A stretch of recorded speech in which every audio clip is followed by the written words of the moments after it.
Assalamualaikum warahmatullahi wabarakatuh. Qala al-musannifu rahimahullahu ta'ala wa nafa'ana bihi wa bi'ulumihi fid dharaini amin ya rabbal alamin.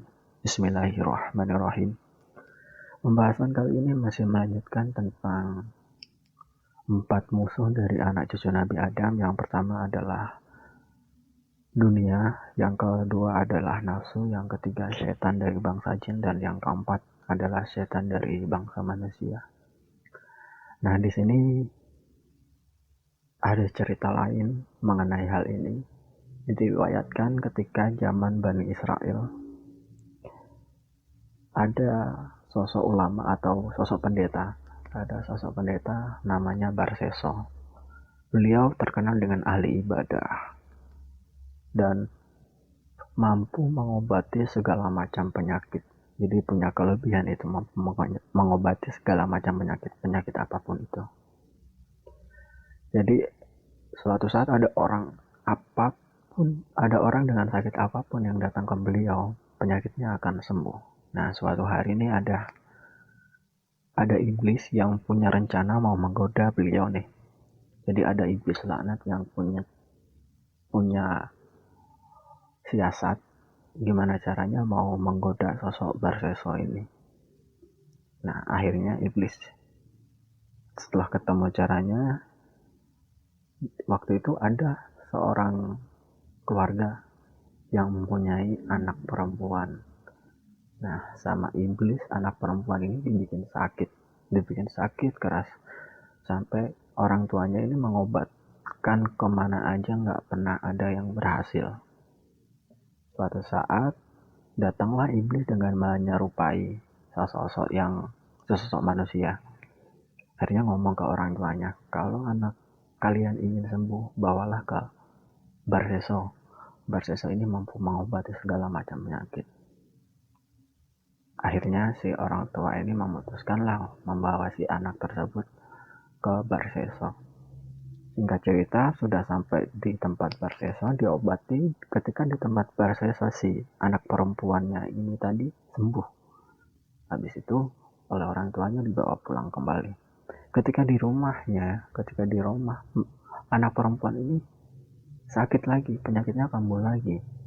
Nah, disinilah iblis mulai datang lagi dengan memberikan informasi kalau anaknya pengen sembuh terus, untuk beberapa saat tinggalkan di tempat kediamannya Barseso untuk waktu yang cukup lama. Akhirnya orang tuanya berdiskusi terlebih dahulu. Singkat cerita, akhirnya orang tuanya setuju menitipkan anak perempuan ini kepada Barseso ini. Mulanya Barseso nggak setuju karena Barseso adalah ahli ibadah yang nggak punya waktu untuk mengurus apapun selain dia harus beribadah kepada Allah. Akhirnya dengan beberapa pertimbangan, Barseso menyetujui kalau si anak perempuan ini boleh tinggal di kediamannya. Akhirnya suatu hari, nggak tahu kenapa si Barseso ini goyah imannya. Waktu itu melihat si anak perempuan ini tahu-tahu tergoda. Tergodanya kenapa? Karena di kediamannya Barseso ini nggak ada cewek atau nggak ada perempuan yang secantik dia. Hanya dia satu-satunya perempuan. Akhirnya disitulah iblis mulai merongrong masuk, mulai merongrong menggodanya, dan akhirnya didekatilah si iblis. Didekatilah iblis mendekati si Barseso untuk dengan menggoda, dengan meningkatkan gairahnya dengan perempuan gitu. Akhirnya si Barseso mendekati si perempuan tersebut. Dan setelah didekati, ternyata si Barseso semakin tergoda, dan akhirnya Barseso melakukan hubungan intim dengan si anak perempuan tersebut. Singkat cerita, si anak perempuan tersebut ternyata hamil. Nah, Barseso bingung mau ngapain ini. Aku harus gimana ini? Akhirnya iblis datang lagi. Kalau kamu nggak pengen masalah ini keluar, atau nggak pengen masalah ini sampai ke orang tuanya, kamu bunuh aja cewek ini. Kamu bunuh aja, kamu taruh di depan musola, di dekat tempat peribadahanmu. Akhirnya Barseso mengikuti apa yang disampaikan iblis. Dibunuhlah dia. Dibunuhlah dia. Habis itu Barseso berdalih kalau ini kematian yang murni karena penyakit. Orang-orang pada datang menyolatkan dan sebagainya. Akhirnya setelah selesai menyolatkan dan setelah selesai mendoakan semacamnya, para jamaah pulang. Nah, ketika para jamaah pulang, iblis datang memberikan informasi kepada para jamaah kalau anak tersebut sebenarnya nggak meninggal. Bukan meninggal karena penyakit, enggak, tapi dibunuh oleh Barseso. Wah, akhirnya para jamaah balik lagi menanyakan kebenarannya, terus dibongkarlah bukti-bukti dan semacamnya. Akhirnya Barseso dihukum bersalah. Nah, akhirnya Barseso di sini ditangkap oleh Al-Qadi atau ditangkap oleh hakim atau aparat pemerintahan waktu itu dan dijatuhi hukuman gantung atau hukuman mati.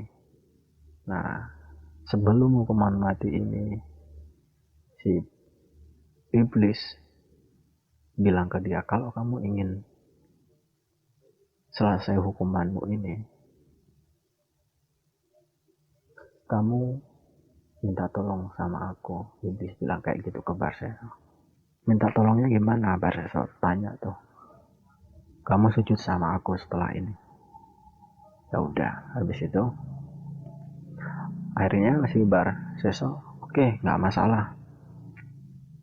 Akhirnya si Barseso pun dilepaskan oleh si iblis. Akhirnya oleh iblis di situ dilepaskan. Setelah Barseso dilepaskan, Barseso bilang ke iblis tersebut, aku sudah bebas dari campur tanganmu, maka sekarang lepaskanlah aku.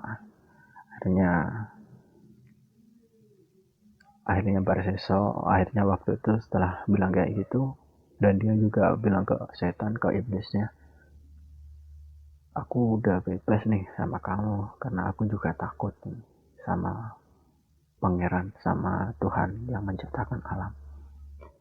Dan akhirnya riwayat tersebut menyebutkan kalau setan dan pendeta itu sama-sama masuk neraka.